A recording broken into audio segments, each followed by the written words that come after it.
everybody. It is the 10th of March, Thursday, 2022, 10 a.m. Good morning. Yeah, good morning, everybody. Okay, real quick, going to say a couple announcements. There might be some slight spoilers in this, so if you do not want to be spoiled, we're going to keep the spoilers down to a minimum, because we saw the Batman on Saturday morning. We will try to call out spoiler alert. So you can, La, la, la, la, la. yeah. Now, first off, the Batman is after as at the time of this recording, which was Wednesday night, everybody is at $279,803,821.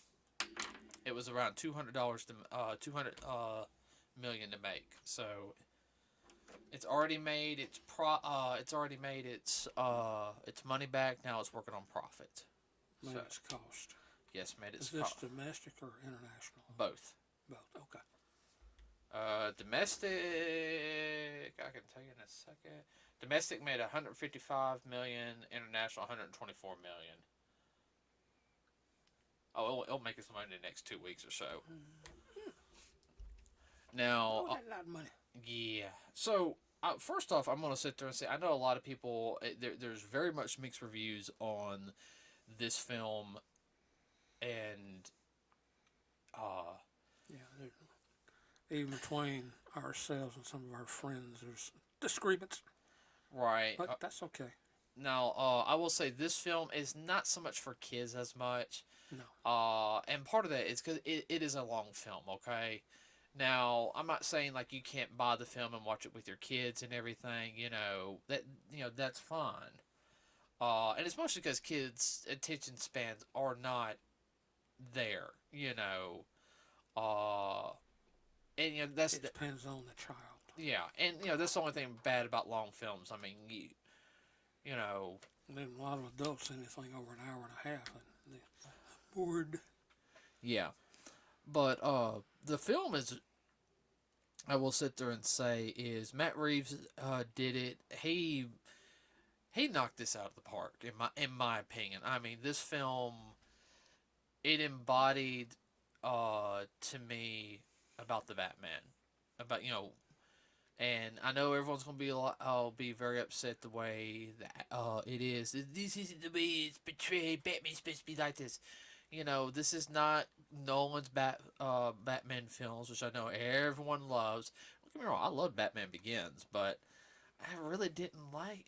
The Dark Knight was okay, and the Dark Knight Rising, just I seen them once, and if you like them, that's fine. I will say this though, out of the Nolan films, something I did like out of all of them, I love the music. Oh yeah. The music's good. Any Batman. Whoever the music person was behind it. It's one of the few things I can actually sit there and say, even if I don't like the film, like I just straight up don't like the film, I actually like the musical score. Mm-hmm. I mean, there's some films nope, not my cup of tea. But I love the music. That's just a musician coming out of me. I'm trying to pull something up, everybody. Now,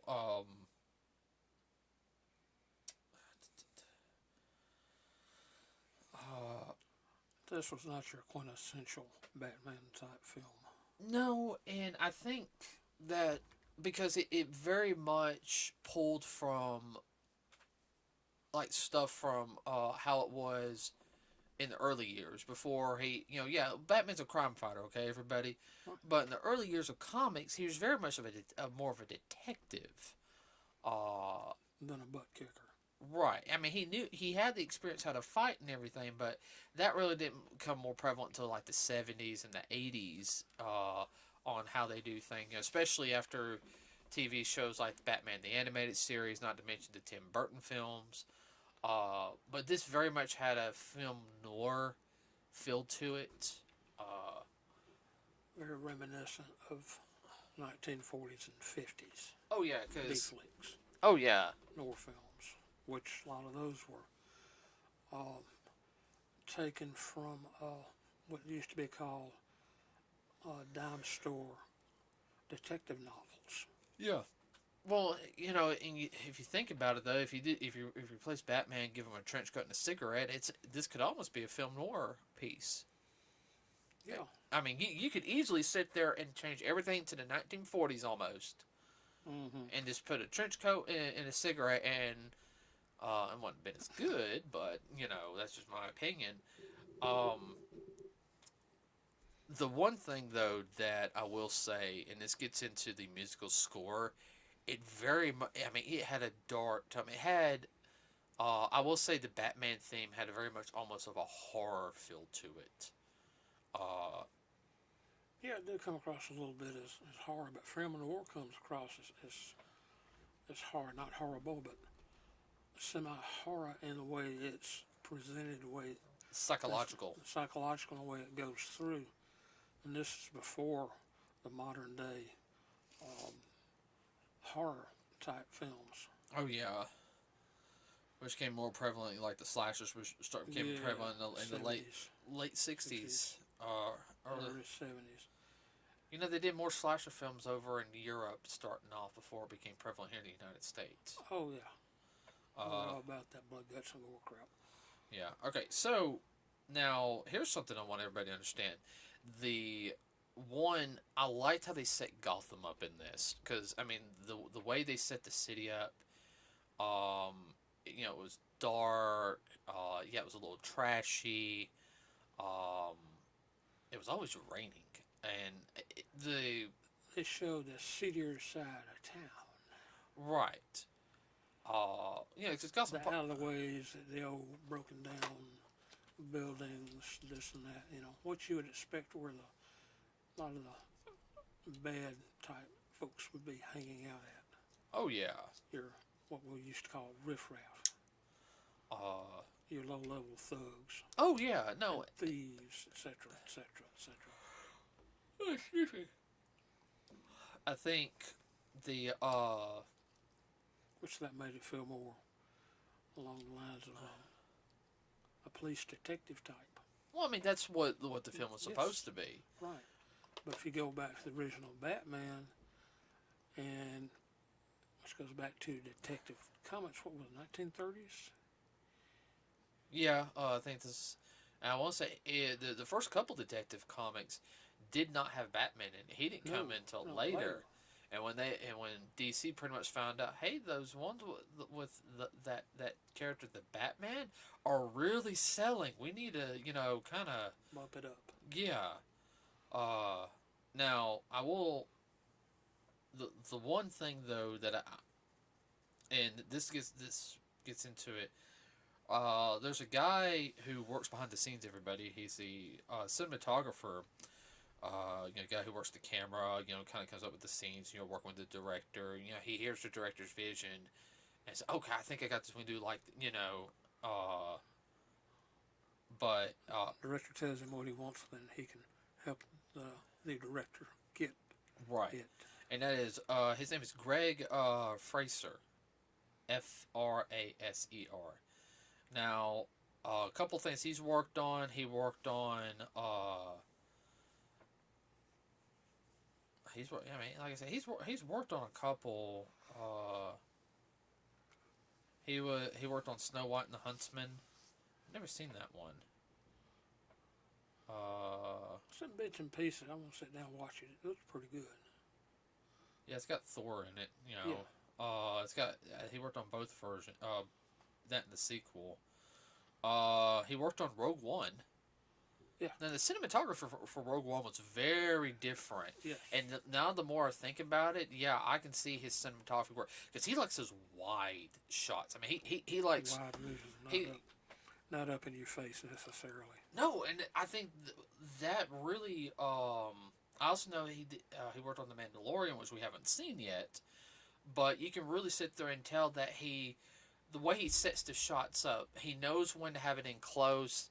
He knows when to pull it back because to get everybody in. Well, not just get everybody in. There's so much in this film where little things like I say, it's a detective thing. So I mean, when Batman's walking across the crime scene, he's looking around. You're looking around too, trying to find. Now the Reminds you of some of your games where you have to go through. Um, oh, choke. You have to go through different rooms and all. yeah, like search for stuff. Like look, Yeah, you might see something that like a puzzle. yeah, or you might see like a little news clipping on there. It doesn't really fully like it's not a full pivotal thing for the story, but it's like so and so, so and so, so and so, but it relates to what's going on. Yes, it's not in your face kind of clue. Nuh-uh. You Now, have to learn to look up. now the big thing I will say this though is how they did the lighting. It wasn't too. I think there was like one or two scenes. It was like kind of dark, but it was meant to be. But everything was low, soft lighting to really set the mood. Okay. It wasn't bright. You know, nothing against the previous like incarnations of Batman. Um, Now Tim Burton, the way he did it, uh, it Tim Burton has a style of about how he does movies. Mm. It can be a bright movie, but there's that darkness to it. Mm. It's only something Tim Burton can pull off. At this time. Right, compared to like the Joe Schumacher films, which were more bright and colorful, and it worked for those films. I still want to see the full Schumacher release of Batman Forever. I'm still going to fight for that. Because even after you reading it, you want to see it. Yes. I don't care, Dad. I've never pre-ordered a movie before. If that comes out, I will pre-order. Got to get it. Nah. Before it disappears forever.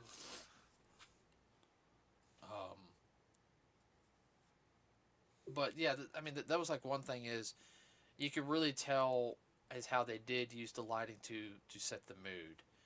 Now, as for the actors involved in it,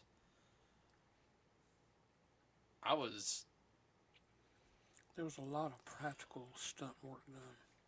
I was just talking about the acting. Oh well. Hold on, I can pull up the Very believable. Well, you had Robert Pattinson as Batman Bruce Wayne, which I know there was questionables about him. Even I was a little questionable, but I want to give him a chance. I know he's done some other things since Twilight, but unfortunately, you can't help that. That kind of thing can get you typecast quick. I think, in my opinion, though, this really cemented me. Good breakout role. Yeah, I mean, he's been doing filming for over a decade.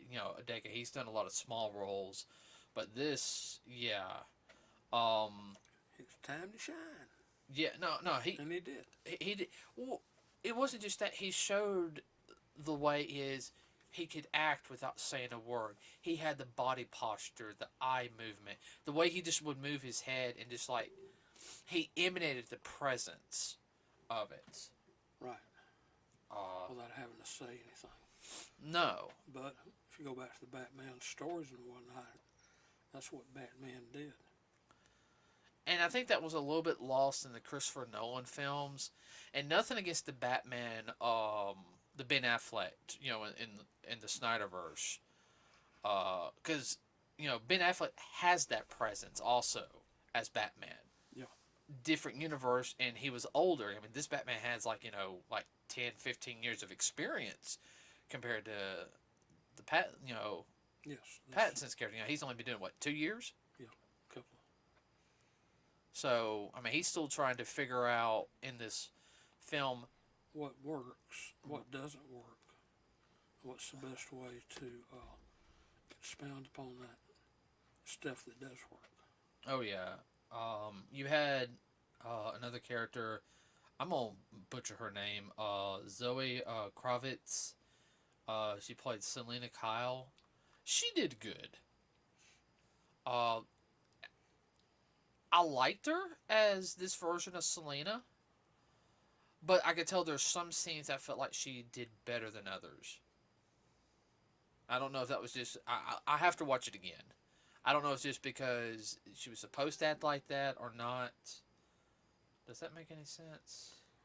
I think too, it may have been just a particular scene, Okay. the way it was set up or whatever.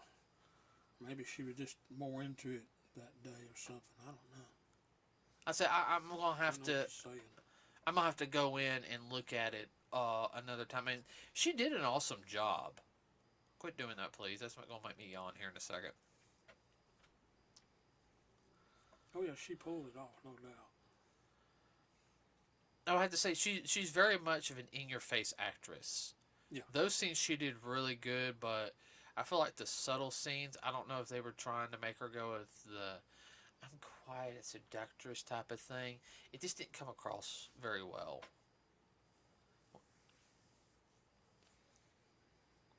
The more cat-like. I still have to say, out of anyone, the two actresses that have pulled off Catwoman the best, in my opinion, okay, Mm-hmm. the best ones, all right, Eartha Kitt. Oh yeah, no doubt. I'm sorry, Eartha Kitt had that role. I mean, and was it, who was it? Was it Michelle Pfeiffer in Batman Returns? Yeah. And Michelle Pfeiffer. I mean, I'm sorry. I mean, I might be a little biased. Nothing against the other one who's played Catwoman, but to me, those two really they had that sweet seductress, and it was different versions. You know, also the fact Eartha Kitt can do that purring and everything. She's That was her quintessential character. um And everybody talks about that. They ever do the Catwoman. They always want to try to pull that off, and not able to do it. oh, I know. The guy who played Alfred was good. Mm-hmm. Andy This rendition. yeah, I'm about to sneeze again. Andy Serkis, he did good. I'm still a little biased on uh, Alfred from Gotham. Yeah, but he was quite a bit younger too. Oh yeah. Uh, he fit his role very well on how he's doing that. He's trying to keep Bruce. I mean he had that more harsh Alfred than what we're used to seeing. Mm-hmm. Unless you've seen Gotham, and that Alfred gets kind of harsh with Bruce, but he really needs it. I think gritty is the word you're looking for. Colin Farrell was the Penguin. Yeah. And the makeup job they did on him was perfect. I didn't know it was Colin Farrell until like later that night.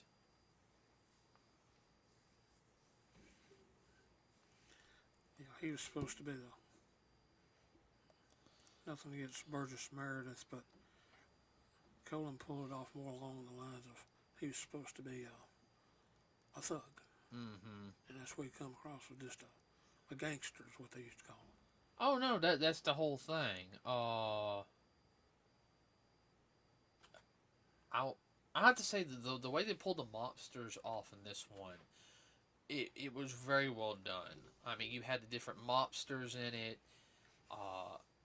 That was a big thing about the year 1, year 2 Batman comics was, he wasn't dealing with a lot of supervillains. He was just dealing with regular gangsters. You had Falcone in there, who the Penguin worked for. Yeah, he was a boss. Mafioso types. Yeah, and it was pulled off very well. I like that aspect. Yeah. The plot twist they had in, Bruce, like he knew Bruce during after like it was after the first murder. Everybody, I will say, Jeffrey Wright as James Gordon was a perfect pick. Yes. He pulled that off so well. I mean, Batman's only like I trust you. You have to, I got your back. You got mine. got mine and everything, and I mean, he was an essential cop in this. That was the James Gordon we all thought of. He was a past honest cop. Oh yeah, no, and that's something I liked. He was an honest cop. Even Batman sit there said, "Cause you're a good cop." Pretty much.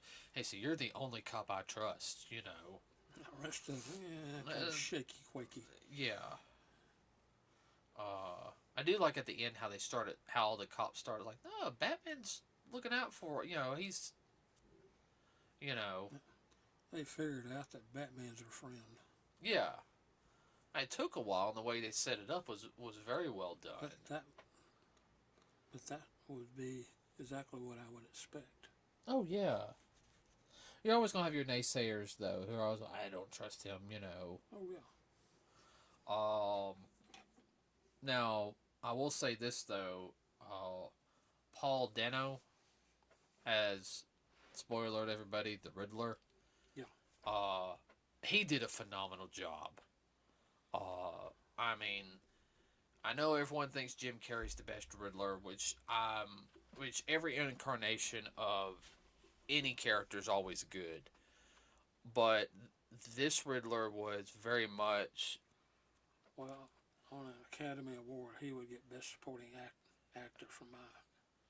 Oh yeah. My vote. Oh no. Yeah. No doubt. I will say. He did sit there and say, like, when they took the mask off, like, how it's like plastic wrap and stuff like that. Yeah. He wanted to do that himself to give it more of a scarier look and everything. Yeah. He did say in an interview, guys, don't do that because that was pretty much horrible, Yeah. It sucked. Yeah, but I mean, because you had to breathe like, is it? But oh no, he did a phenomenal job of pulling it off. I mean, he was creepy. He wasn't physically able to fight or anything, but he was definitely creepy. Master manipulator. Oh yeah, and unlike the Gotham Riddler, which that Riddler had, he was psychotic as you know what, Mm-hmm. but he had that flair. He had the charm flair to it. Suave and debonair. Well, he kind of reminded me of the Riddler from the animated series. Yeah. Where he was very much of a suave person, very super intellectual. Yeah. But this one, he was that high intelligent, but he also was not afraid to get his hands dirty. Everybody. He I would say he's schizo. What about you? Oh yeah, definitely. This film, everybody, if you like a more ground to earth Batman, this is a film for you. Well, actually, people like what we used to call cops and robbers. This is very much that type of film. Oh yeah. I sit there and say I'm glad they didn't do the flashback scene of his parents dying. Thank you. Oh, I was like, oh please, how many times I got to see this in film and cartoon, We know what happened. Let's move on, people. Yeah, I was glad that they didn't start it like that. They didn't do a lot of back stuff. He's already tormented by that in the entire film. Oh, sure. No doubt.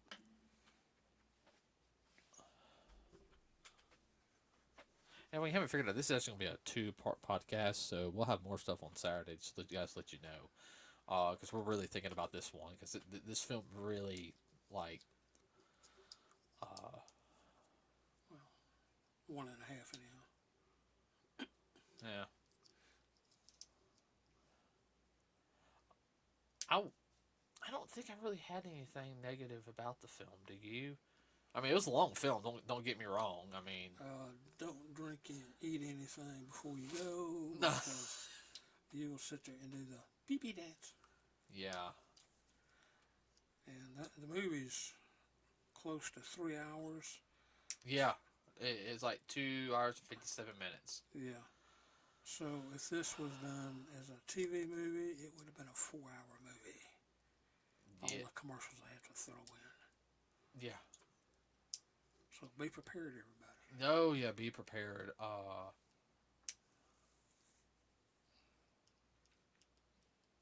We'll talk about more on Saturday. I like the car in this one. It just the way it was just the way it was presented. Mm-hmm. I had to sit there and say that I think that's something always like every little thing about Batman was presented like you're building up to him being what you expect. I mean, this is go This ahead. was this was a transitional Batman from when he's learning to what works and what doesn't. Uh, that's what I'm looking for. He's not the mature Batman that we all know and love. He's working towards it. Yeah, he's working towards it. And yeah, they're hinting at more characters being introduced later on. I do know Matt Reeves has talked about um, which will be released on HBO Max, which supposedly I know the DC film or no DC spinoff series, The Peacekeeper, John Cena's character from Mm-hmm. Suicide Squad. Supposedly that um, TV series, the HBO series, did really good. I know James Gunn was behind that. Well, of course, that's from the DC expanded universe, but Matt Reeves is doing a show on HBO Max, and if it has the same feel as this, He'll do very well. oh, it'll do very well. It originally was going to be Gotham, like GCPD, which they've had Gotham, so okay, it's going to focus more on Arkham, which there's a whole thing you can do just on Arkham. And if anybody knows what I mean by this, I mean just look at people who've actually played the Batman, the Arkham games. I mean, I'll probably have to. They are involved. Yeah, I'm probably gonna have to restart Arkham Asylum because Dad's probably forgot everything about it. Uh, when we get caught up on stuff, because you were enjoying that. Mm-hmm. Uh, yeah, I'll have to start over. I gotta start again. I have to stay on this time. Uh, Well, that's something that this Batman had too. It kind of had a game feel to it, a little bit. a little, yeah, a little how they did things. Like he didn't have all the extra big gadgets, which that's fine, but the stuff he had worked. Yeah. Now let's be honest, that suit was just. I'd like to have that suit. I would too. Now, one thing I really liked is, which I will talk about real quick, and we'll talk about this more on Saturday. Also, is the fact is when he's walking, you can hear the boots like click. It felt like a western right there. Like you hear him walk, but you hear Walk across the sidewalk, click, click, click, click, click, click. It's that whole thing. Like you got people have that look like, oh crap. Yeah. Of course, he has armor plating there. I mean, and we'll talk all about the fight scenes and all that type of stuff like on Saturday, everybody. But Yeah. if you get the chance to go see this film, please do. I will sit there and say this: that I would probably look at not going to an AMC film. I usually don't do this, but me and Dad did not go see this in IMAX. We thought about it. One, gas is starting to go up too, so we were, yeah. I think the only one we're going to see in IMAX right now is going to be Doctor Strange. That's a must.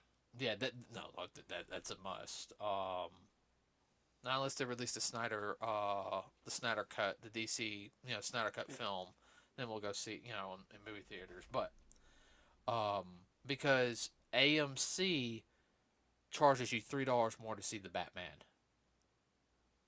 I'm sorry, that's $6 because I pay for the movie tickets for me and Dad. That's just something I do. All right. I know for some people, $6 ain't too bad. Well, for some people, that's like okay. Well, See, by the time you add the extra cost of gas, yeah, that's a bit of money. So yeah, we're talking about $10 or $15 difference in what it was this time a month ago. yeah, I mean, So now we'll be going That's to another ticket. yeah we'll go to Regal now. Yeah. A little bit more. Um, unless it's like it's a big film, we'll go see it in IMAX. Mm-hmm. Uh, so we will continue this part 2 of our review of the Batman on Saturday. Everybody, remember to like and subscribe to us here. It really does help us out, and you guys hear me say about that all the time. Uh, Anything you want to add real quick? Nope. Look forward to seeing you on Saturday. Yeah, everybody. So we'll see you on Saturday. Everybody, have a wonderful rest of your work day today. I know that feeling because I'm working right now too. And we'll see you guys on Saturday. We're out.